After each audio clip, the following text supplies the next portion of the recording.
எல்லா தமிழ் மக்களுக்கும் என்னுடைய வணக்கம். இன்றைக்கி நம்ம கேரளா சமையல் ரொம்ப டேஸ்டியாக இருக்கிற ஸ்பெஷலாக இருக்கிற தேங்காய் பால் மீன் ஃப்ரை எப்படி செய்யலாம் தான் பார்க்க போகிறது. அதுக்காக கொஞ்சம் கட்டியாக இருக்கிற மீன் எடுக்கிறது தான் எப்போவுமே நல்லது. 1/2 கிலோ அளவுக்கு அயில மீன் எடுத்துருக்கு. நல்லா க்ளீன் பண்ணி இதே மாதிரி கட் பண்ணி விட்டுக்கோங்க. அப்போ மசாலா உள்ள அப்சர்வ் ஆகிறதுக்கும் நல்ல டேஸ்ட்டு கிடைக்கிறதுக்கும் நல்லாயிருக்கும். அது அங்கே இருக்கட்டும். மசாலா ரெடி பண்ணி எடுத்துக்கலாம். 5 to 6 சின்ன வெங்காயம், 1 இன்ச்சு சைஸுக்கு இஞ்சி, 4 to 5 பூண்டு, 1 டீஸ்பூன் ஃபுல்லாகவே மிளகு, பெப்பர், 2 டீஸ்பூன் அளவுக்கு மிளகாய் பவுடர் சேர்த்துருக்கு. காரம் உங்களோட இஷ்டத்துக்கு தகுந்த மாதிரி நீங்கள் அட்ஜஸ்ட் பண்ணிடலாம். 1 டீஸ்பூன் காஷ்மீரி, 1 டீஸ்பூன் மிளகாய் அந்த மாதிரி சேர்த்துக்கலாம். 1/2 டீஸ்பூன் அளவுக்கு மஞ்சத்தூள், 1/4 டீஸ்பூன் அளவுக்கு புளி, 3/4 டீஸ்பூன் அளவுக்கு உப்பு, கொஞ்சமாக கருவேப்பிலை கூடி சேர்த்துருக்கு. இது அரைக்கிறதுக்காக நம்ம தண்ணி ஊற்றக்கூடாது.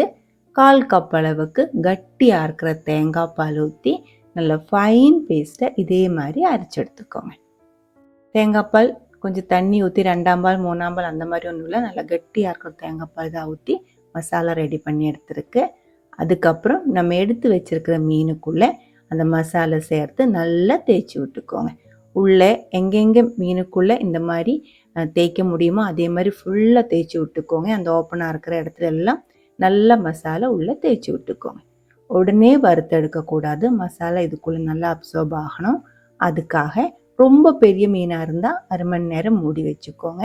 இதே மாதிரி ஒரு மீடியம் சைஸில் இருக்கிற மீனாக இருந்தால் 15 to 20 நிமிஷம் வரைக்கும் மூடி வச்சுக்கலாம். அதுக்கப்புறம் ஒரு பேனுக்குள்ளே எண்ணெய் ஊற்றிடலாம். நான் தேங்காய் எண்ணெய் தான் எடுத்திருக்கு. 1/4 கப் அளவுக்கு ஊற்றியிருக்கு. எண்ணெய் நல்லா சூடானதுக்கப்புறம் மீன் அதுக்குள்ளே போட்டு மீடியம் லோ ஃப்ளேமில் வறுத்து எடுத்துக்கலாம். பெரிய மீனெல்லாம் வறுக்கும்போது கொஞ்சம் தீ கம்மி பண்ணி வச்சு தான் வறுக்கணும். அப்போ தான் உள்ளேயும் நல்லா வெந்து கிடச்சிடும். மேலே கிறிஸ்பியாகி வர்றதுக்குள்ளே உள்ளேயும் நல்லா வெந்து கிடச்சிடும். தீ ரொம்ப அதிகமாக வச்சிருச்சு அப்படின்னா மேலே நல்லா கிறிஸ்பியாக கருகி போகும்போது உள்ளே வேகாமல் இருக்கும். அது பார்த்து பண்ணிக்கோங்க. ஒரு சைடு நல்லா ஃப்ரை ஆனதுக்கப்புறம் திருப்பி போட்டுக்கோங்க. அதுக்கப்புறம் கொஞ்சம் கருவேப்பிலை இதில் சேர்த்துக்கலாம். கருவேப்பிலை சேர்த்து எண்ணெயில் ஃப்ரை பண்ணும்போது நல்ல ஒரு மணமாக இருக்கும். கருவேப்பிலையும் போட்டு 2 சைடும் நல்லா ஃப்ரை பண்ணதுக்கப்புறம் ஒரு டைம் திருப்பி போட்டு பாருங்கள். 2 சைடும் ஒரே மாதிரி ஃப்ரை ஆனதுக்கப்புறம் இதுக்குள்ளே எண்ணெய் ரொம்ப அதிகமாக இருந்துச்சுன்னா வெளியே எடுத்துக்கோங்க. நம்ம இதில் சேர்த்துருக்கிற எண்ணெய் கரெக்டாக இருக்குது. எண்ணெய் ரொம்ப அதிகமாக ஒன்றும் மிச்சம் இல்லை. இந்த டைமில் மறுபடியும் நான் இதுக்குள்ளே கொஞ்சம் தேங்காய் பால் கூடி சேர்த்து கொடுக்குறேன். இந்த டைமில் தீ மீடியம் லோ ஃப்ளேமில் தான் இருக்கணும். ரொம்ப அதிகமாக தீ வச்சிருச்சு அப்படின்னா தேங்காய் பால் ஊற்றும் போதே கருகி போயிடும்.